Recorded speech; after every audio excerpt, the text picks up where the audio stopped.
Hello everyone. जैसे आज हम लोग अपने वेक्टर के सेकंड डीपीपी में चलते हैं। जो क्वेश्चन हमें क्या है, two forces each of magnitude F have a resultant of the same magnitude F, the angle between of the two forces. Questions पे यार ये बोल रहा है कि जैसे दो फोर्सेस हैं और दोनों का मैग्नीट्यूड जो है वो मेरे पास क्वेश्चंस के अकॉर्डिंग ऑफ दोनों का मैग्नीट्यूड कितना कंसीडर कर रहा है, एफ कंसीडर कर रहा है। और बोथ एफ का रिजल्टेंट भी आपके पास कितना कंसीडर कर रहा है, दोनों के रिजल्टेंट की वैल्यू भी जो बोल रहा है वो कितना है, एफ। जब भी ऐसा क्वेश्चन आए आपके पास किसी भी ऑफ दो वेक्टर्स का जिनका मैग्नीट्यूड ऑफ सेम हो और उनके रिजल्टेंट की वैल्यू भी कैसी हो, इक्वल ही हो, तो तब की कंडीशन पे आप आंख बंद करके थीटा की वैल्यू कितना कंसीडर कर सकते हो, 120 डिग्री कंसीडर कर सकते हैं। ये तो डायरेक्टली प्रैक्टिस के थ्रू आंसर लर्न हो जाता है। लेकिन अगर इसको सॉल्व करने की बात की जाए तो आप कैसे करोगे, A vector plus of B vector, आपको मालूम है दो वेक्टर्स के एडिशन का जब मैग्नीट्यूड आप फाइंड करते हो, A vector plus B vector, और ये कितना हुआ मेरे पास, A square plus of B square plus of 2ab into कितना हुआ मेरे पास, cos थीटा।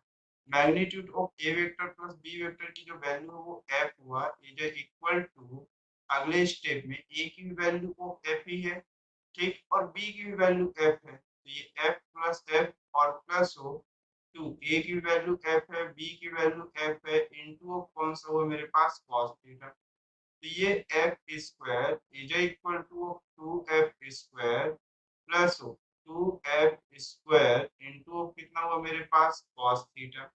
और अगर मैं यहाँ से देखूं तो 2f स्क्वायर को अगर मैं कॉमन लिया, ये 1 प्लस ऑफ कितना हो गया मेरे पास, cos थीटा, और एफ स्क्वायर कैंसिल आउट हो गया, तो 1/2 इज इक्वल टू ऑफ कितना होगा, 1 प्लस ऑफ कितना, cos थीटा। यही टर्म होता हुआ चलेगा, ठीक। अब अगर इस चीज को और ज्यादा मैं सिंप्लीफाई करूं तो अगले स्टेप पे आप जब सिंप्लीफाई करोगे तो आपको कितना वैल्यू मिलेगा, देखिए ये वैल्यूएशन ऑफ आपके पास हो जाएगी कितनी, 1 प्लस ऑफ cos थीटा को अगर आप ब्रेक करोगे तो आपको cos 2x का एक फॉर्मूला मालूम है कि मेरे पास 1 minus of 2 sin square of x, और एक मालूम है 2 cos square x minus of 1। ये दो में से कोई भी एक फॉर्मूले का आप यूज कर सकते हो। तो मैं कैसे का यूज कर रहा हूँ, उस टर्म का यूज कर रहा हूँ जिससे 1 प्लस में है तो 1 के अपोजिट ऑफ टर्म्स मुझे मिल रहा हो। मतलब मैं अगर इस साले को यूज कर रहा तो मुझे जैसे इसको यूज करूंगा तो ये 2 cos स्क्वायर, 2x की प्लेस पे थीटा है तो x की प्लेस पे कितना हो जाएगा, थीटा बाई ऑफ 2 हो जाएगा। तो 2 cos square theta by of कितना हो जाएगा, 2, जिसमें ये हो जाएगा 1/4 इज इक्वल टू कितना हो जाएगा, cos square theta by of 2।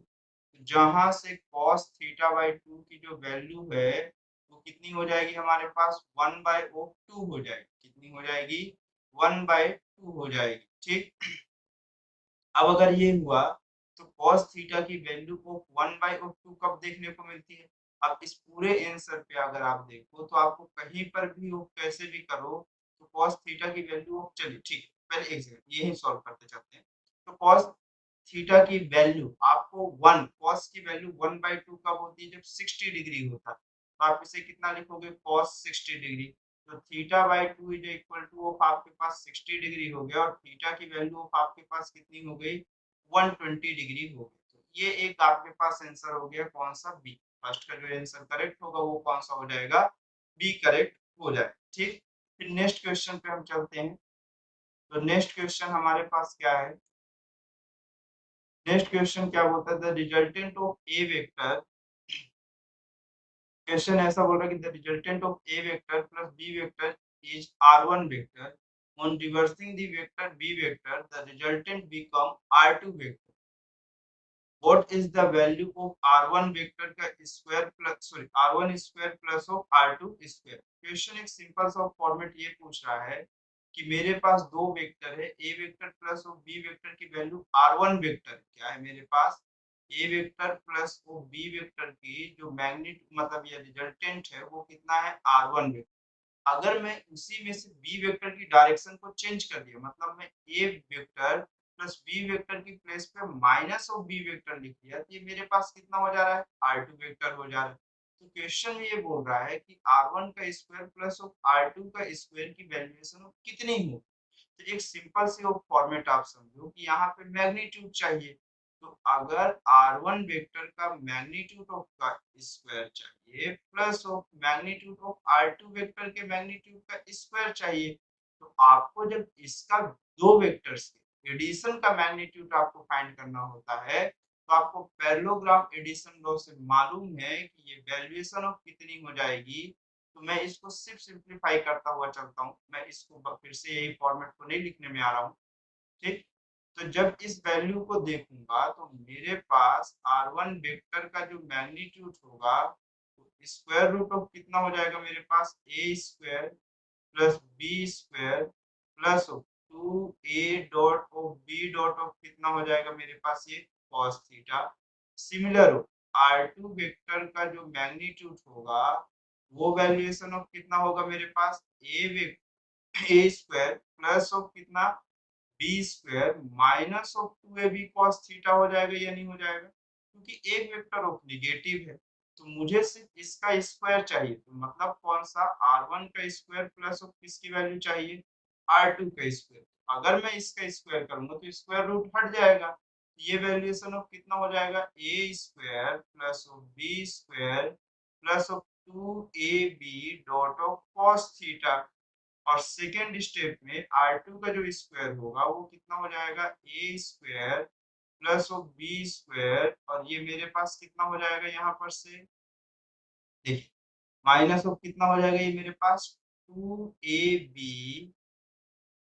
2ab cos theta. ठीक, तो ये टर्म और ये टर्म मेरे पास कैंसिल आउट हो जाएगा, तो सिंपल सा 2 हो जाएगा a स्क्वायर प्लस ऑफ कितना हो जाएगा मेरे पास बी स्क्वायर हो जाएगा। यही r1 का स्क्वायर प्लस ऑफ किसका स्क्वायर हो जाएगा r2 का स्क्वायर, जो कि ऑप्शन नंबर कौन सा हो जाएगा सी हो जाएगा। ठीक है, सेकंड का जो ऑप्शन करेक्ट होगा वो कौन सा ऑप्शन करेक्ट हो जाएगा सी ऑप्शन करेक्ट हो जाएगा। ठीक, चलिए फिर नेक्स्ट क्वेश्चन पे हम चलते हैं। नेक्स्ट क्वेश्चन कैसा है, force F1 and F2 act on a point mass in two mutually perpendicular direction. The resultant force on the point mass will be। Question में ये बोल रहा है कि force F1 and F2 act on a point mass into mutually perpendicular direction, तो resultant force कितना होगा। तो आपको मालूम है कि किसी भी एक पॉइंट पे दो फोर्सेस एक दूसरे के अगर परपेंडिकुलर डायरेक्शंस पे लग रहे हैं तो उनका जो रिजल्टेंट ऑफ फोर्स होता है ऑलवेज भी आपको मालूम है कि F1 vector plus of F2 vector का जो मैग्नीट्यूड होगा आपको square root of F1 square plus of कितना हो जाएगा F2 स्क्वायर हो जाएगा, क्योंकि cos 90 की वैल्यू 0 होती है और 0 होती है तो सिर्फ यही भी ऑप्शन बचेगा। तो ऑप्शन नंबर थर्ड का कौन सा हो जाएगा सी हो जाएगा। जब भी दो म्यूचुअली परपेंडिकुलर कंपोनेंट्स रहे या दो म्यूचुअली परपेंडिकुलर ऑफ फोर्सेस हैं, उनका रिजल्टेंट इंडिविजुअल का स्क्वायर का समेशन का स्क्वायर रूट हो जाएगा, बस हो गया। यही मैग्नीट्यूड इसका बस होना है, बस हो गया। ठीक, चलो फिर नेक्स्ट क्वेश्चन पे हम लोग चलते हैं। नेक्स्ट क्वेश्चन क्या बोल रहा है हमारे पास, the sum of two forces, क्या बोलता है कि the sum of two forces acting at a point is 16 newton. ठीक, if the resultant force is 8 Newton, if the resultant force is 8 Newton and its direction is perpendicular to minimum force, then the force are। Question में ऐसा बोल रहा है कि मेरे पास कैसा है टू फोर्सेस है, एक फोर्स कौन सा है ए वेक्टर और प्लस ऑफ कौन सा है मेरे पास B vector acting at a point is कितना, वो दोनों का समेशन जो है मेरे पास कैसा सम ऑफ टू फोर्सेस का जो समेशन है किसी भी पॉइंट पे अप्लाई हो रहा है, तो वो दोनों का समेशन में कितना कंसीडर करूंगा 16 न्यूटन कंसीडर। ठीक, इफ द रिजल्टेंट फोर्स जो है मेरे पास वो कितना न्यूटन है 8 न्यूटन। मतलब मेरे पास ये कहा जाए कि A vector plus of B vector का जो ये वैल्यूएशन है तो इनमें जो भी एंगल आ रहा होगा A vector of plus B vector का जो भी मैग्नीट्यूड ऑफ रिजल्टेंट आ रहा होगा वो कितने न्यूटन का है 8 न्यूटन। ठीक, एंड इस direction is perpendicular to the force then the sorry and its direction perpendicular to minimum force then the force r। मतलब ये जो 8 न्यूटन का फोर्स है वो मिनिमम फोर्सेस के कैसा है मेरे पास परपेंडिकुलर।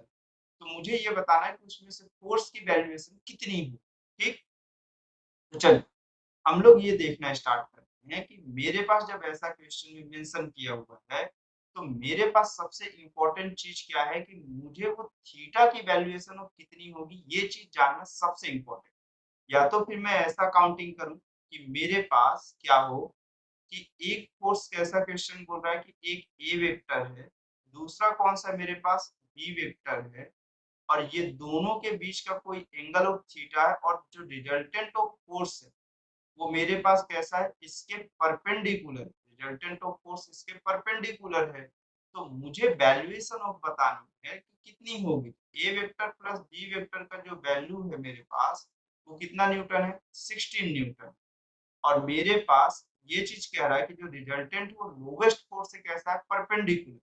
तो आपको मालूम है कि टेन थीटा, अगर मैं रिजल्टेंट ऑफ फोर्स की बात करूं कि टेन ऑफ फाई की वैल्यू जो होगी वो मेरे पास कितनी होती है हमेशा, जिससे ऑफ एंगल आप देख रहे हो आप बेस इसको कंसीडर करके चल रहे हो, तो रिजल्टेंट ऑफ एंगल इससे चल रहे हो तो मेरे पास किसके मैं कंसीडर कर रहा हूँ, मैं जस्ट इसको कंसीडर कर लेता हूँ। मैं एंगल कंसीडरेशन अपना रिजल्टेंट का जो एंगल देख रहा हूँ मुझे लोवेस्ट के साथ मालूम है, बी के साथ, तो मैं किसको लूंगा ए को, उसके अपोजिट साइड वाले एंगल का साइनोसॉइडल प्लस कौन सा बी प्लस कौन सा हो जाएगा फिर ए कॉस थीटा। ठीक, टेन फाई की वैल्यू कितना गिवन है, रिजल्टेंट ऑफ 90 डिग्री में परपेंडिकुलर है, तो ये हुआ। अगले स्टेप पे कितना हुआ मेरे पास A sine theta plus of कितना हो गया ये वैल्यूएशन ऑफ मेरे पास B plus of A cos theta. ठीक, 1090 की वैल्यू ऑफ कितनी होती है इनफाइनाइट, या 1 बाय ऑफ 0। तो अगर आप इसे 1 बाय ऑफ 0 लिखोगे इज इक्वल टू कितना हुआ ए साइन थीटा अपॉन में कितना B plus of A cos theta.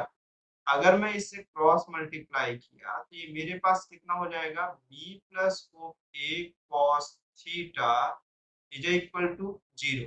तो कॉस थीटा की जो वैल्यूएशन दिखेगी वो माइनस ऑफ कितना हो जाएगा बी बाय ओ। ठीक, तो अब अगर मैं देखूं तो मुझे ये तो मालूम है कि रिजल्टेंट ऑफ वेक्टर की वैल्यू जो है क्वेश्चन के हिसाब से वो कितने न्यूटन का है, मतलब 8 न्यूटन का है। तो अगर मैं यहाँ से वैल्यूएशन देखूं कि A square plus B square plus 2ab into कितना हुआ मेरे पास cos थीटा। तो इसकी जो वैल्यू है ये कितना हुआ 8 इज इक्वल टू ए का जो स्क्वायर होगा इसको अभी हम लोग रहने देते हैं, ठीक है। ये कितना हुआ ए स्क्वायर प्लस ऑफ कितना हो गया नेक्स्ट स्टेप में B square plus of 2ab, और मेरे पास नेक्स्ट स्टेप में cos थीटा की वैल्यू कितना है मेरे पास minus B by of A, और ये ए और ए क्या हो गया cancel out. 8 is equal to कितना हो जाएगा मेरे पास यहाँ से ए स्क्वायर, और मेरे पास माइनस ऑफ का 2b है तो मतलब कितना हो गया मेरे पास ये माइनस का B square. A square minus of B square की वैल्यू आपके पास आ गई, जहां पर से आपको a प्लस बी की जो वैल्यू है वो 16 न्यूटन गिवन है। Sum of two forces acting at a point is कितना गिवन है 16 न्यूटन। हम इसे कितना लिख सकते हैं a माइनस बी, और ये कितना हो जाएगा a प्लस बी। ठीक, जहां पर से ये हमारे पास 8 इज इक्वल टू कितना हो जाएगा a माइनस बी, और नेक्स्ट स्टेप में a प्लस बी की वैल्यूएशन ऑफ कितनी है आपके पास 16 है। ये कितना हो गया 64 upon 16 is equal to a minus of b हो गया। ये कट होगा तो ये कितना हो गया 4। a माइनस बी की जो वैल्यू आपको दिखेगी वो 4 दिखेगी। तो आप सिंपल से जब आपके पास a प्लस बी का वेक्टर नहीं है वो गलती से मैं लिख जरूर दिया हूँ, लेकिन ये मेरे पास a प्लस बी की वैल्यू गिवन। अब ये आपके पास इक्वेशन नंबर ऑफ फर्स्ट हो गया और ये इक्वेशन नंबर सेकंड हो गया। अगर आप दोनों को ऐड करोगे तो 2a इज इक्वल टू कितना हो गया 20 हो गया। तो a की जो वैल्यू है वो 10 न्यूटन हो जाएगा, तो b की वैल्यू जो है वो कितना न्यूटन हो जाएगा 6 न्यूटन हो जाएगा। ठीक, तो मेरे पास दो कॉम्बिनेशन आएगा, एक 6 न्यूटन का और एक कितने न्यूटन का 10 न्यूटन। ठीक है, तो मेरे पास जो लोवेस्ट ऑफ नंबर का फोर्स होगा वो कितना हो जाएगा, मेरे पास 6 न्यूटन का होगा। ये बी की वैल्यू से परपेंडिकुलर है, तो ये 6 न्यूटन और ए की वैल्यू कितना न्यूटन, 10 न्यूटन। ऑप्शन नंबर कौन सा करेक्ट हो जाएगा, फोर्थ का ए हो जाएगा। ठीक, चलिए फिर नेक्स्ट क्वेश्चन पे चलते हैं हम लोग। नेक्स्ट क्वेश्चन पे क्या बोल रहा है, if vector p q and r have the magnitude 5 12 and 13 unit, कितना है 5 12 and 13 unit, and p vector plus q vector is equal to r vector, the angle between q and r में कितना होगा। सिंपल सी बात पूछा है कि q और r के बीच में एंगल कितना होगा। तो देखिए आपके पास जिस हिसाब से डायग्राम बना के दिया है, ये मतलब जो ये इक्वेशन लिखा हुआ है इसके हिसाब से बोल रहा है कि ये p वेक्टर है। ठीक, नेक्स्ट स्टेप में आप इसी डायरेक्शन को फॉलो करते हुए आगे चले गए तो ये क्यू वेक्टर हुआ, और जो इसका रिजल्टेंट ऑफ एंगल होगा यही होना है, और इसकी वैल्यूएशन ऑफ मेरे पास इस डायरेक्शन में ये वैल्यू कितनी है आर। तो क्वेश्चन में ये बोल रहा है कि मुझे क्यू एंड आर के बीच का एंगल चाहिए, मुझे ये एंगल फाइंड करना। ठीक, तो इस चीज की बात कर रहा है क्वेश्चन में कि ये वैल्यूएशन ऑफ मेरे पास कितना है। ठीक, अब इम्पोर्टेंट ये भी है कि सबसे पहले तो मैं जो ये देखने को मिल रहा है, अभी ये मेरे पास ऐसा देखने को मिल रहा है, ये जस्ट ऑफ रेंडम सा मुझे इसलिए बनाया हूँ क्योंकि मुझे ये मालूम है कि ये तीनों के कॉम्बिनेशन तभी पॉसिबल है जब ये परपेंडिकुलर हो मेरे पास 5 और 2 है। लेकिन फॉर एग्जांपल मैं वहां से चलता हूँ जहां से हमें एग्जाम में कुछ पता ही ना हो। ठीक, हम थोड़ा पीछे चलते, मैं ऐसा कंसीडरेशंस करता हूँ कि मेरे पास 3 वेक्टर हैं, तीनों के मैग्नीट्यूड कैसे हैं, अलग-अलग। P का मैग्नीट्यूड ऑफ 5, Q का मैग्नीट्यूड ऑफ मेरे पास 12 एंड R का मैग्नीट्यूड ऑफ कितना है 30। यहाँ पर तो मेरे पास हो सकता है कि मुझे पता है, लेकिन एग्जाम में पता हो ऐसी कोई गारंटी है ही नहीं। तो अगर नहीं मालूम है कि कोई मेरे पास और भी कोई वैल्यूएशन दे सकता है, तब हम इस सॉल्यूशंस को कैसे करेंगे? तो मेरे पास सिर्फ क्वेश्चन में ये मेंशन है कि p vector plus of q vector is equal to कितना मेरे पास r वेक्टर। तो अगर मैं वेक्टर के एडिशन ऑफ फॉर्मेट से देखूं तो मुझे ये समझ में आया कि p vector plus of q vector और ये minus of r vector is equal to कितना होगा 0। तो मैं अगर ऐसा कहूं कि मैं वेक्टर के एडिशन लॉ से चलूं तो एक ये p वेक्टर है और एक मेरे पास अगर ये p वेक्टर है तो ये किसी एंगल पे फिर से आगे साइड जा रहा होगा। ये वैल्यूएशन ऑफ कौन सा होगा, q वेक्टर। और रिजल्टेंट ऑफ r वेक्टर कैसा है, ये जो ये r वेक्टर मैं कंसीडर कर रहा हूँ, ये वैल्यूएशन ऑफ मेरे पास कैसी है, ये डायरेक्शन इसकी कैसे है, अगर मैं इसी साइड से p vector plus q vector r vector करते हुए चला जाता माइनस r वेक्टर है, इसकी डायरेक्शन इधर है। इस तरह से कुछ क्वेश्चन में गिवन है। ये रिजल्टेंट ऑफ वेक्टर, मुझे क्वेश्चन में क्या बोल रहा है कि एंगल बिटवीन q और r, लेकिन उससे भी पहले क्वेश्चन में ये मेंशन है कि p vector plus q vector की वैल्यू r वेक्टर के इक्वल है। मतलब मैं magnitude of p vector plus q vector is equal to कितना कह रहा हूँ, r वेक्टर के मैग्नीट्यूड के इक्वल होगा। ऐसा ही कह रहा हूँ। अगर मैं ये चीज कह रहा हूँ तो ये दोनों एक दूसरे से किसी एंगल पे भी तो प्रेजेंट है, तो ये वैल्यूएशन ऑफ कितनी होगी, जबकि मेरे पास है कितना हुआ P square plus Q square plus हो आर सॉरी प्लस कितना हो जाएगा according to parallelogram addition law 2pq into कितना हो गया मेरे पास cos, इसके एंगल को अगर मैं थीटा कंसीडर किया ये मेरे पास कितना हो जाएगा, ये cos theta is equal to कितना r वेक्टर का मैग्नीट्यूड। तो मेरे पास p की वैल्यूएशन ऑफ कितना है 5 का स्क्वायर 25 और q की वैल्यूएशन ऑफ कितना है 12 मतलब 144 प्लस हो 2 p की वैल्यू ऑफ 5 q की वैल्यू ऑफ 12 इनटू ऑफ कौन सा हुआ मेरे पास cos थीटा। अगले स्टेप में r की जो वैल्यूएशन है वो कितना होगा मेरे पास 13। तो नेक्स्ट स्टेप में ये कितना हो गया 169, कितना हो गया 169 प्लस हो ये कितना हो गया 10 मतलब 120 cos theta is equal to of 30। तो ये कितना हो गया 120 cos theta is equal to of 0। तो cos थीटा की वैल्यूएशन ऑफ 0 कब होती है, जब आपके पास थीटा की वैल्यू कितनी है 90 डिग्री। मतलब क्वेश्चन के अकॉर्डिंग ये दोनों टर्म्स मेरे पास कौन से p वेक्टर और क्यू वेक्टर एक दूसरे के कैसे हमारे पास परपेंडिकुलर, तो रिजल्टेंट ऑफ वेक्टर जो देखने को मिलेगा इस तरह से अब देखने को मिल रहा होगा। तो क्वेश्चन में यही तो पूछा है कि इसकी वैल्यूएशन ऑफ कितना होगा। अब तो ये राइट एंगल ट्रायंगल बन गया, तब झंझट ही खत्म हो गया ना हमारा। ठीक, अगर राइट एंगल ट्रायंगल बन गया तो ये वैल्यूएशन ऑफ मेरे पास कितनी होगी कि मेरे पास जैसे इसके एंगल की बात कर रहा है इस हिसाब से मेरे पास कैसा, देखिए सब कॉस के फॉर्मेट में, मतलब ये बेस है और ये हाइपोटेनस, तो मतलब कॉस अल्फा, इसे मैं अल्फा अगर कह लिया अल्फा, तो मेरे पास कितना हो जाएगा क्यू बाय ऑफ आर। तो कॉस अल्फा क्यू की वैल्यू ऑफ हमारे पास क्वेश्चन में गिवन है ये 12 है, आर की वैल्यू 13 है, तो alpha is equal to cos inverse 12 by of कितना हो गया 13 हो गया। कॉस इनवर्स 12 बाय ऑफ कितना हो गया हमारे पास 13 हो गया। ऑप्शन नंबर कौन सा करेक्ट हो गया, फिफ्थ का सी करेक्ट हो गया। ठीक, तो यहाँ तक आई होप आपको समझ में आएगा। देखो आप जब एग्जाम देने जाओगे आपको एकदम कॉन्फिडेंस है कि अच्छा नहीं इसका रेशियो मुझे मालूम है, ये एंगल मालूम है, आप ये बीच की पूरी प्रोसेस खाओ सीधे ये आंसर लो। ठीक, चलो फिर नेक्स्ट क्वेश्चन पे हम चलते हैं।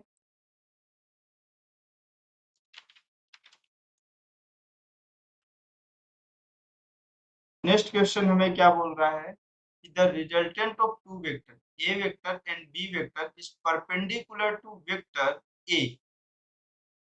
मेरे पास कैसा रिजल्टेंट ऑफ टू वेक्टर का ए वेक्टर और बी वेक्टर का परपेंडिकुलर है, वो किसके ए के, and its magnitude is equal to half the magnitude of vector B, the angle between A and B. Question एकदम सिंपल सा है, जैसे एक वेक्टर में कंसीडर किया ए वेक्टर और एक दूसरा वेक्टर कंसीडर कर लिया हूं मैं कौन सा बी वेक्टर, इस तरह से। ठीक, मेरे पास एक रिजल्टेंट ऑफ वेक्टर है ए बी का जो आर है, और क्वेश्चन में ये बोल रहा है कि ये आर जो है वो ए से कैसा है परपेंडिकुलर है।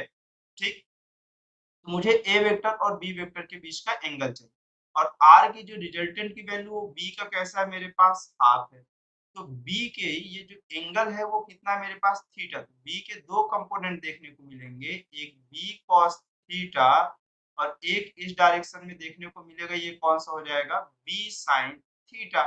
आपको मालूम है कि बी कॉस थीटा की जो वैल्यूएशन है ए और बी दोनों, ए और बी साइन थीटा इक्वल और अपोजिट हो गए, बी cos थीटा की वैल्यू ही तो b बाय 2 के इक्वल है, क्योंकि यही तो रिजल्टेंट ऑफ वैल्यू है। तो अगर ये है तो b और b कैंसिल आउट हो गया, तो cos थीटा की वैल्यू ऑफ आपके पास कितनी हो गई यहाँ पर से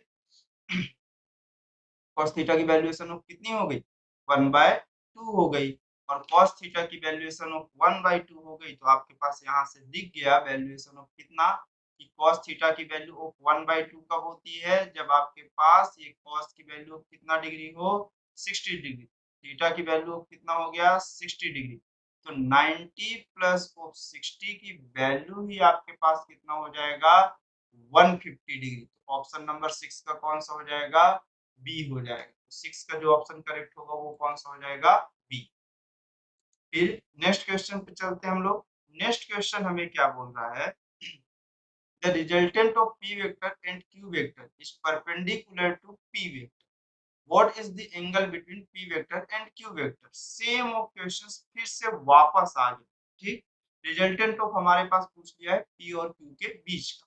ठीक, what is the angle between p vector and q vector. पिछले बार वाले में वैल्यू गिवन थी, इस बार वाले में वैल्यू नहीं गिवन है, तो फिर वही क्वेश्चन है, मैं सॉल्व कर देता हूं। द रिजल्टेंट ऑफ मेरे पास कितने वेक्टर की बात कर रहा है two vector, A vector p vector है एंड q वेक्टर, एक p वेक्टर हुआ और एक q वेक्टर हुआ, इनका रिजल्टेंट जो है वो हमारे पास कैसा है परपेंडिकुलर है p वेक्टर। ठीक, what is the angle between p and q के बीच का एंगल पूछ रहा है। ठीक है, अब अगर यहाँ से ये चीज ऐसा पूछ रहा है तो आप एक सिंपल से फॉर्मेट में ये बता सकते हैं कि मेरे पास ये दोनों के बीच का एंगल कितना है थीटा, रिजल्टेंट का एंगल इसके साथ हमारे पास गिवन है, तो आपको मालूम है कि 1090 की जो वैल्यू होगी वो मेरे पास कितना होगा यहाँ पर से, अगर देखा जाए तो ये मेरे पास जो भी एंगल जिसके साथ आप एंगल ले रहे हो उसके जस्ट अपोजिट साइड का आप साइनोसॉइडल ले लो, तो q sin theta upon of मेरे पास सेम उसी साइड का जिस साइड से एंगल कंसीडर किया हो plus of Q cos theta. ठीक, ये हुआ 1090 की वैल्यू ऑफ कितना हुआ 1/0 is equal to Q sine theta upon of कितना हुआ p plus of Q cos theta. Next step में p plus of Q cos theta की जो वैल्यूएशन होगी वो मेरे पास is equal to 0, cross product आप कर दो, सिंपल सा। तो अगले स्टेप में ये p is equal to minus of Q cos theta हो गया। तो अगले स्टेप में cos थीटा की वैल्यू हो गई माइनस ऑफ सॉरी थीटा की वैल्यूएशन जो है डायरेक्टली मैं लिख देता हूँ, theta is equal to cos inverse कितना हो गया p बाई ओ माइनस का p बाई ओ क्यू हो। ठीक, जो कि ऑप्शन नंबर आपके पास कौन सा है सेवेंथ का बी हो। देखो पिछले क्वेश्चन और इस क्वेश्चन में थोड़ा सा डिफरेंस है, यहाँ ये डायग्राम तक तो सब चीज सेम ही है, बस इसमें क्या है कि Q और R की वैल्यूएशन मैग्नीट्यूड के फॉर्मेट में नहीं गिवन। पिछले क्वेश्चन डायरेक्टली मैग्नीट्यूड के फॉर्मेट में था, हमने कंपोनेंट निकाला और आंसर निकाल के दे दिए।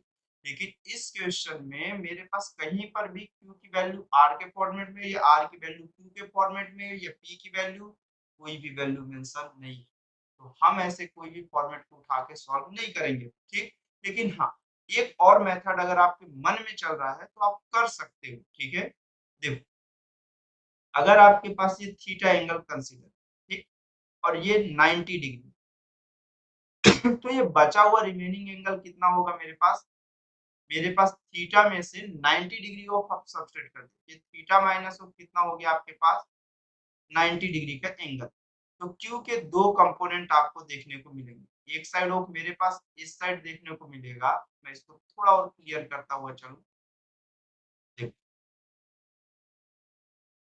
ये रिजल्टेंट मेरे पास इसका ये एंगल ऑफ है 90। अब ये दोनों के बीच का जो एंगल है वो मेरे पास थीटा। अब थीटा में से 90 डिग्री ऑफ सब्ट्रैक्ट कर दिए तो आपके पास ये कितना हो गया थीटा माइनस ऑफ 90 डिग्री। तो क्यू के दो कंपोनेंट देखने को मिले, एक Q cos theta minus of 90 और एक इस डायरेक्शन में देखने को मिला Q sine theta minus of 90। ये दोनों वैल्यू आपके पास p की value he q sign theta minus of 90 के इक्वल। अगले स्टेप में कितना हो जाएगा p by of q is equal to sine theta minus of 90। और जब आप इसमें से इसको एडजस्ट करेंगे तो minus P by Q is equal to sine 90 minus of कितना हो जाएगा थीटा, जिसे आप कितना लिख सकते हो कॉस थीटा और minus of P by Q. तो थीटा इज इक्वल टू आपके पास कितना हो जाएगा cos inverse minus P by of Q. तो थीटा की जो वैल्यूएशन होगी वो cos inverse minus P by Q होगी तब भी। ठीक, cos थीटा की value cos inverse minus P by Q. तो सेवेंथ का जो ऑप्शन करेक्ट है वो भी ऑप्शन कौन सा करेक्ट है बी करेक्ट। सेवेंथ का जो ऑप्शन करेक्ट है वो कौन सा करेक्ट है बी करेक्ट। ठीक है, चलिए फिर नेक्स्ट क्वेश्चन पे हम चलते हैं। नेक्स्ट क्वेश्चन क्या है, if the sum of two unit vector if the sum of two unit vector is unit vector then the magnitude of difference is। तो मेरे पास क्वेश्चन में ये बोल रहा है कि उसके डिफरेंस का मैग्नीट्यूड कितना होगा ये बताओ। अभी अगर क्वेश्चंस पे ऐसा बोल रहा है कि मेरे पास दो यूनिट वेक्टर का जो समेशन है, जो यूनिट वेक्टर का समेशन है वो भी यूनिट वेक्टर है। तो अगर मैं यहाँ पर से इसकी मैग्नीट्यूड की बात करूं कि मेरे पास सी वेक्टर हो इज इक्वल टू ए का स्क्वायर प्लस बी का square plus two A B into of कैसा कॉस थीटा। सबसे पहले क्वेश्चन या दूसरे क्वेश्चन में आप देखो हमने वही चीज किया था कि जब समेशन ऑफ टू फोर्सेस की वैल्यूएशन मेरे पास जो उसका रिजल्टेंट है, जब समेशन ऑफ टू वेक्टर का रिजल्टेंट भी उसी के इक्वल आ जाए तो अब मेरे पास जो दोनों के बीच का एंगल होगा वो 120 होगा। सेम यही क्वेश्चन था, बस वहां पे एफ था। तो मेरे पास जब दो वेक्टर थे दोनों का मैग्नीट्यूड इक्वल था, जब उनका समेशन हुआ था तो रिजल्टेंट भी उसी के इक्वल आया था। तो सेम इसी तरह से दो यूनिट वेक्टर है और उनका समेशन भी यूनिट वेक्टर आ रहा है, तब की कंडीशंस पे मेरे पास उनका डिफरेंस ऑफ बताना है। तो थीटा आप आंख बंद करके बता सकते हो कि वो कितना होगा, 120 डिग्री। तो फिर जब आप उनका डिफरेंस ऑफ फाइंड करते कि A vector minus of B vector के लिए डिफरेंस, तब आपके पास ये कितना होता, A square plus of B square minus of 2ab dot of कितना हो जाता है, ये cos थीटा। अगर मैं ये मैग्नीट्यूड ऑफ सी वेक्टर की बात करूं तो 1 is equal to 1 plus of 1 plus of 2, A की वैल्यू 1 बी की वैल्यू 1 इनटू ऑफ कितना हुआ मेरे पास cos theta. 1 is equal to of कितना हुआ 2 प्लस ऑफ 2 cos थीटा, ऐसा चलेगा। नेक्स्ट स्टेप में 1 इज इक्वल टू 2 को कॉमन लिया तो 1 plus of cos theta is equal to 1 is equal to square root 2। 1 plus of cos theta को आप किस तरह से यूज करेंगे, आपको मालूम है कि cos थीटा के आप उस फॉर्मूले को यूज करेंगे जिसमें 1 नेगेटिव हो, तो मतलब 2 cos square theta by 2 minus of 1। तो आपके पास ये बचेगा 2 cos स्क्वायर थीटा बाय 2। आप जैसे ही इसे सॉल्व करोगे तो ये मेरे पास 2 हो जाएगा और बाहर साइड आएगा 1/2 is equal to cos theta by 2। cos theta की वैल्यू 1/2 कब होती है, मतलब cos की वैल्यू 1/2 कब होती है, जब 60 डिग्री हो जाता है। तो मेरे पास ये कितना हो गया, cos 60 डिग्री। आपके पास थीटा की वैल्यू 120 डिग्री। यही चीज हम वहां पर भी फाइंड किए थे, वही चीज यहाँ पर भी फाइंड कर रहे हैं। टाइम बचाने के लिए आपको इसकी डायरेक्टली वैल्यू पता हो जाएगी। ठीक, तो देखो जो सिंपल सिंपल चीजें वो आपको पता ही होगी, वो धीरे धीरे प्रैक्टिस से अपने आप आ जाएगी। ठीक, मैं कोई लर्न नहीं किया था। उसके बाद अगर मैं ये देखूं तो इसका magnitude 1 plus 1 minus of 2 into 1 into 1 cos 120 की जो वैल्यू आएगी, ये मेरे पास कितना है कॉस 120। ये एक्चुअल में कितना हुआ 2 माइनस ऑफ 2 कॉस 120 की वैल्यू माइनस 1/2 हो जाएगा। ये टर्म और ये टर्म कैंसिल आउट हो गया, मतलब स्क्वायर रूट ऑफ कितना आ जाएगा 3 आ जाएगा। तो 8 का जो ऑप्शन करेक्ट होगा वो कितना हो जाएगा मेरे पास, डी हो जाएगा। ठीक, चलिए फिर नेक्स्ट क्वेश्चन पे हम चलते हैं। नेक्स्ट क्वेश्चन हमें क्या बोल रहा है, maximum and minimum magnitude of the resultant of two vector of magnitude p and q are in the ratio 3:1, which of the following relation is true। तो क्वेश्चन में ये बोल रहा है कि maximum and minimum magnitude of two resultant vector, मतलब मेरे पास अगर p और q का रिजल्टेंट मैक्सिमम हो तो ये तब पॉसिबल है जब दोनों के बीच का एंगल ऑफ 0 डिग्री हो, या मतलब दोनों का समेशन कितना हो जाए, मेरे पास सिंपल सा समेशन हो रहा हो। तो तब की कंडीशन पे मेरे पास कैसा आएगा आर मैक्सिमम, और जब मैं दोनों को सब्सट्रैक्ट कर रहा हूँ तब जो रिजल्टेंट आएगा वो कौन सा आ जाएगा आर मिनिमम। ये दोनों का जो समेशन का है मेरे पास आर मैक्सिमम और आर मिनिमम का जो रेशियो है, वही तो मेरे पास क्वेश्चन में कितना बता रहा है 3/1। तो जहां से ये p plus of Q is equal to p minus of कौन सा हुआ q इंटू ऑफ कितना हो गया मेरे पास 3। तो नेक्स्ट स्टेप में p plus of q is equal to 3p minus of कौन सा हुआ 3q। नेक्स्ट स्टेप में मेरे पास ये कितना हो गया, यहाँ से 4q is equal to of 2p। तो मुझे यहाँ से ये कैंसिल आउट हुआ, ये 2 हो गया, तो p इज इक्वल टू कितना हो गया मेरे पास 2q हो गया। तो नाइन्थ का जो ऑप्शन करेक्ट होगा वो कौन सा हो जाएगा मेरे पास, नाइन्थ का जो ऑप्शन करेक्ट होगा कितना हो जाएगा ए होगा। ठीक, चलिए फिर नेक्स्ट क्वेश्चन पे हम चलते हैं।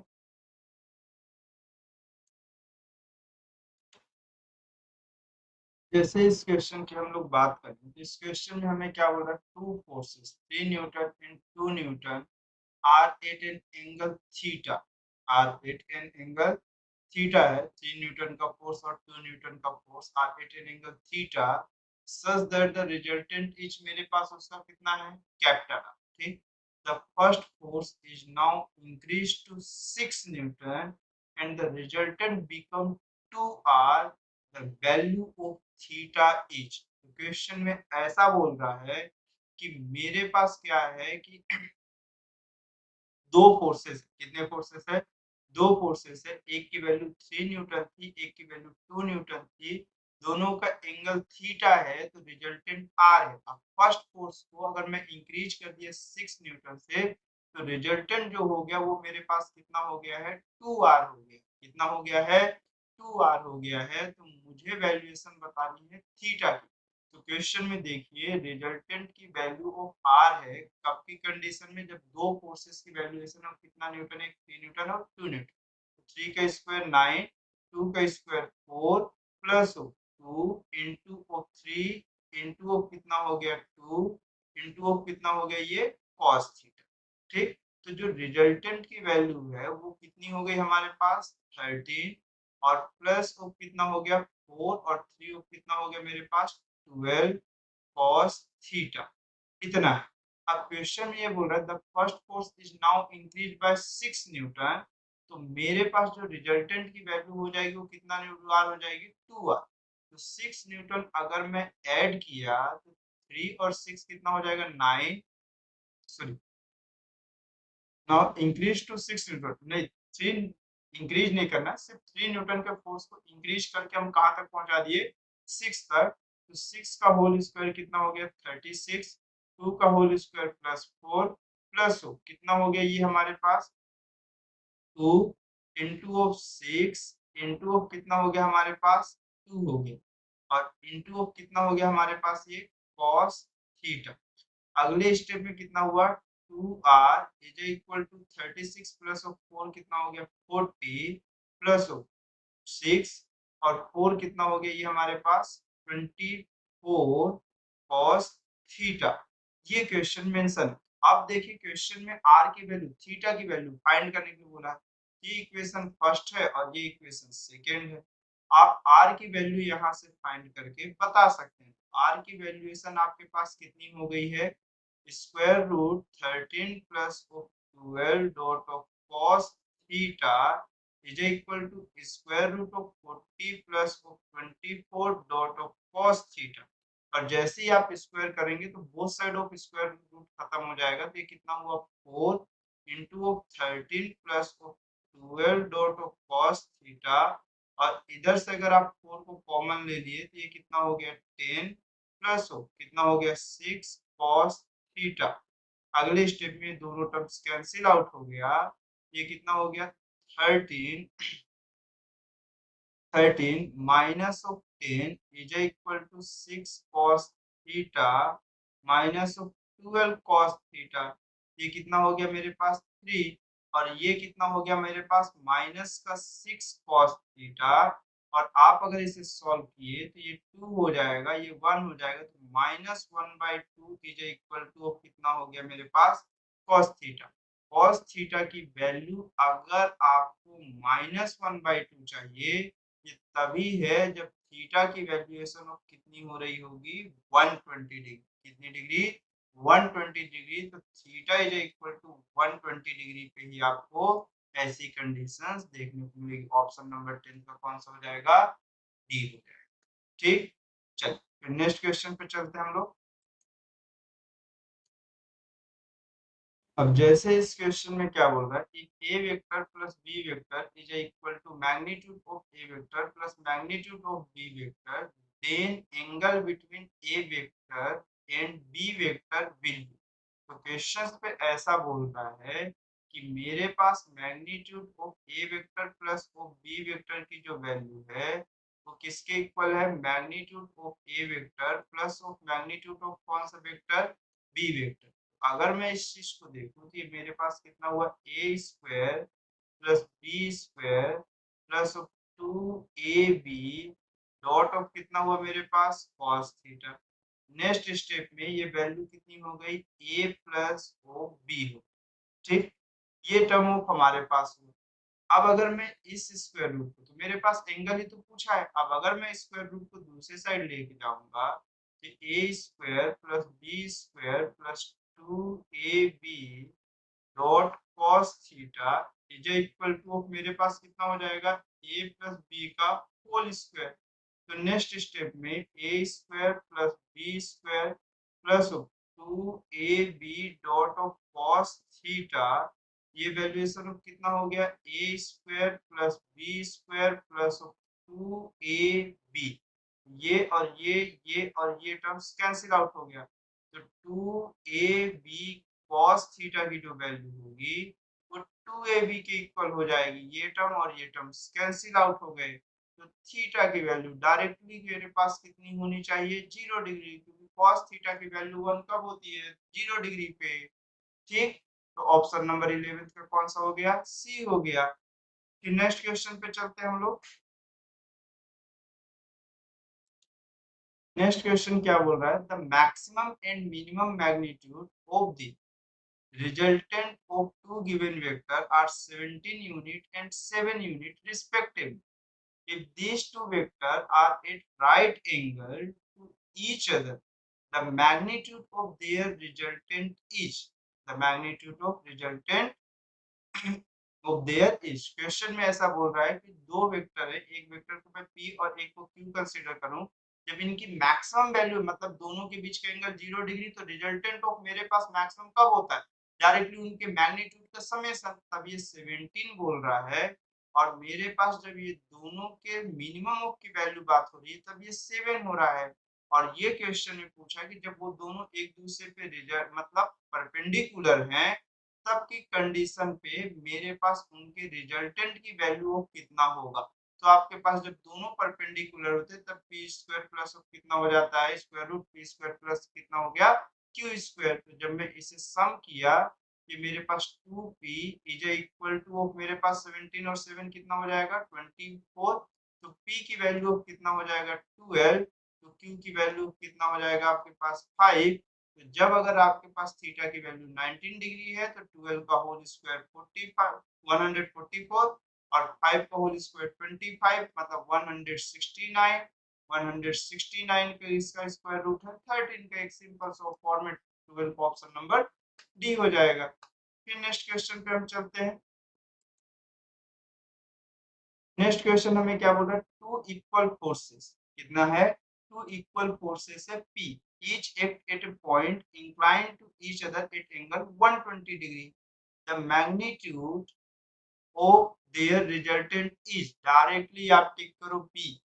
आप पिछले दो क्वेश्चंस में आप देख चुके हो कि मेरे पास जब दो वेक्टर्स हैं, दोनों का मैग्नीट्यूड ऑफ सेम है और उनका इंक्लाइनेशन अगर 120 डिग्री है, तो आप ये समझो कि उनका रिजल्टेंट भी उन्हीं के इक्वल होगा। तो आपको मैं डायरेक्टली लिख के दिखा रहा हूँ कि रिजल्टेंट की वैल्यू कितनी होगी, यही तो पूछा magnitude of resultant.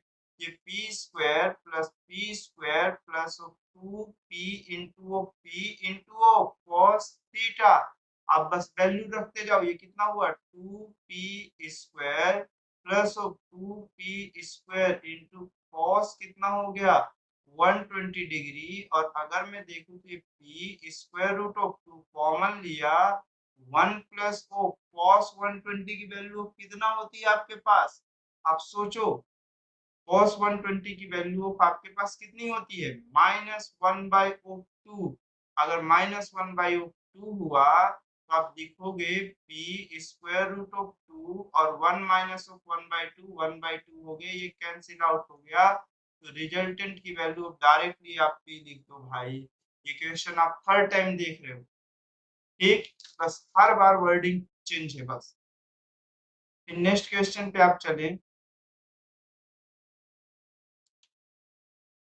Next question क्या बोल रहा है, the sum of the magnitude of two forces acting at point is 18 newton and magnitude of their resultant is 12, ठीक, and magnitude of their resultant is 12 if the resultant is at 90 degree with force of smaller magnitude, what are the magnitude of forces। फिर से वही question से बस हो गया, what are the magnitude of forces. फिर से वही सेकंड थर्ड या फोर्थ नंबर में किसी में आया था ये क्वेश्चन, फिर से रिपीट है, बस डाटा चेंज करके। अब क्वेश्चन में ये बोल रहा है, देखिए F1 और F2 का जो समेशन है वो 18 है और जो मैग्नीट्यूड है दोनों का वो 12 है। मतलब मेरे पास F1 का स्क्वायर प्लस F2 का square plus 2F1 into F2 into कितना हुआ मेरे पास cos थीटा, ऐसा क्वेश्चन में मेंशन है। अब क्वेश्चन में मेंशन होने के साथ ये बोल रहा है कि जो स्मॉलर वन है उसके साथ ये 90 डिग्री के एंगल पे है, मतलब 10 90 की वैल्यू मैं किसी भी एक को स्मॉलर काउंटिंग कर लेता हूँ, जिसको स्मॉलर काउंटिंग कर रहा हूँ उसके अपोजिट साइड, मतलब जिसको स्मॉलर काउंटिंग कर रहा हूँ मेरे पास ये कैसा होगा, दोनों के बीच के एंगल में कितना काउंटिंग कर लिया, एक को स्मॉलर काउंटिंग कर लिया f2 और एक को कितना मेरे पास दोनों के बीच के एंगल में थीटा काउंटिंग कर लेता हूँ, मैं यहाँ थीटा लिखा हुआ हूँ, एक हो गया f1 प्लस f2 और ये कितना हो गया मेरे पास cos थीटा। आप डायरेक्टली 1090 की वैल्यू 1/0 लिखो और आपके पास ये कितना हो गया f2 sin थीटा अपॉन कितना हुआ f1 plus f2 cos theta, जहां पर से हुआ f1 plus f2 dot of cos theta is equal to 0। तो जहां से आपके पास cos थीटा की जो वैल्यू होगी वो माइनस ऑफ कितनी हो गई f1 बाय ऑफ कितना हो गया f2 हो गया, जहां से 12 इज इक्वल टू f1 का स्क्वायर प्लस ऑफ f2 का square plus of 2 f1 into कितना हुआ f2 और minus of f1 bye of कितना हो गया ये मेरे पास f2 और f2 कैंसिल आउट हो गया, 12 का होल स्क्वायर कितना हो गया 144 हो गया। मैं क्यों होल स्क्वायर सॉल्व करने के पीछे पड़ा हूँ, सिंपल सा आप इसको लिखो 12 स्क्वायर रूट ऑफ कितना हुआ f1 का स्क्वायर प्लस ऑफ f2 का square.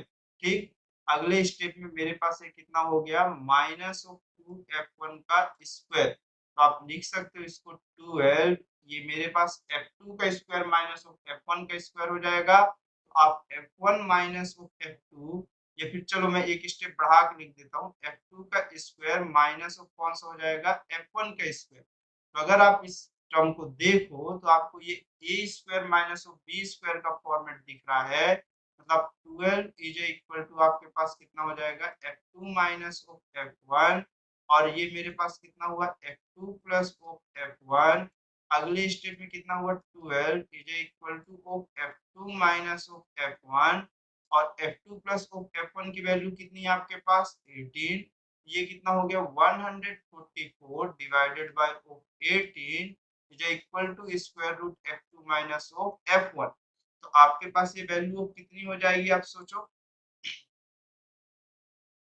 Sorry sorry square root eliminate हो गया ना, हाँ स्क्वायर रूट एलिमिनेट, देखो आप कैंसिल ऑफ कट के देख सकते हो या नहीं तो आप डायरेक्टली देखो f2 माइनस ऑफ 8 f1 आपके पास 18 8 जा के आसपास होगा।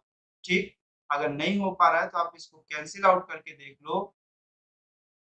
ठीक, तो ये मेरे पास f2 माइनस ऑफ f1 एक इक्वेशन फर्स्ट हुआ और एक इक्वेशन सेकंड हुआ, अगर दोनों इक्वेशन को मैं ऐड करूंगा तो मेरे पास 2f2 इज इक्वल टू 18 और 8 कितना हो जाएगा 24 सॉरी 26, ऐसा ही होगा ना। हाँ, f2 की जो वैल्यू देखने को मिलेगी वो कितनी हो जाएगी 13 और सबसे लोवेस्ट वाले की जो अमाउंट होगी वो कितनी हो जाएगी 5। तो ऑप्शन नंबर कौन सा सी, और ये देखो आपके पास यही लोवेस्ट ऑफ एंगल के साथ ये कौन से नंबर पे था 90 डिग्री पे था। ठीक, आई होप आपको ये समझ में आया होगा, सेम क्वेश्चन था रिपीट है क्वेश्चन, इसलिए आप इसमें बस डाटा ही चेंज तो है। चलें फिर नेक्स्ट क्वेश्चन पे चलते हैं हम लोग। नेक्स्ट क्वेश्चन क्या बोल रहा है, three forces P, Q and R are acting on a particle in the plane. The angle between P, Q and R, मेरे पास कैसा थ्री फोर्सेस है, P है, एक Q है and R acting on a particle in the plane है। Angle between P and Q पे मेरे पास एंगल कितना है, डायरेक्टली क्वेश्चन मेंशन है 150 डिग्री। ठीक है, एक मैं P ड्रॉ कर लिया और एक कौन सा ड्रॉ कर लिया Q ड्रॉ कर लिया, इसके बीच का एंगल कितना डिग्री है 150। Q और R के बीच का जो एंगल है वो मेरे पास कितना है यहाँ पे 120 डिग्री, कितना डिग्री है 120 डिग्री रिस्पेक्टिवली। ठीक, then for equilibrium forces P, Q and R in the ratio of कितना होगा मुझे एक सिंपल से फॉर्मेट में ये बताना। ठीक, तो देखिए अगर आप देखो ये 150 है और ये कितना है 120, मतलब ये 0 और ये 270 के आसपास हो गया, मतलब ये एंगल कितने डिग्री का हो गया 90 डिग्री। आप लामीस ऑफ थ्योरम से देखो तो आपके पास P बाई O कितना हो जाएगा साइन 120 और अगले स्टेप में मेरे पास कितना हो जाएगा इसी तरह से मेरे पास कितना हो जाएगा Q बाई O कितना हो जाएगा साइन 90 और एक हो जाएगा R बाई O साइन 150। ठीक, अब नेक्स्ट स्टेप में देखिए तो P ऑफ आपके पास कितना हो जाएगा साइन ऑफ 180 माइनस ऑफ 60 मतलब साइन 60 की वैल्यू कितनी हो जाएगी स्क्वायर रूट 3/2 और Q की वैल्यू ऑफ 1 हो गया और R की वैल्यू कितना हो जाएगा 180 माइनस ऑफ 30 साइन 30 की वैल्यू ऑफ कितनी हो जाएगी 1/2 हो जाएगी। ठीक, तो अगर आप यहाँ पर से देखिए तो आपके पास ये वैल्यूएशन ऑफ कुछ-कुछ देखने को मिल रही होगी। आपको सिर्फ और सिर्फ क्या करना है P स्क्वायर रूट ऑफ 3। ठीक, एक सिंपल से फॉर्मेट में आप इसको स्क्वायर रूट 3 करिए और Q करिए डिनोमिनेटर में 2 और R बाई O कितना हो गया 1। मतलब आपको जब ये रेशियो देखने को मिलेगा तो P ratio of Q ratio of R का जो रेशियो होगा square root 3 ratio of 2 ratio of कितना हो जाएगा 1। तो 15 का जो ऑप्शन करेक्ट होगा वो कौन सा हो जाएगा आपके पास डी करेक्ट हो जाएगा। तो आई होप आपको ये चीजें समझ में आई होगी। Okay, thanks for watching.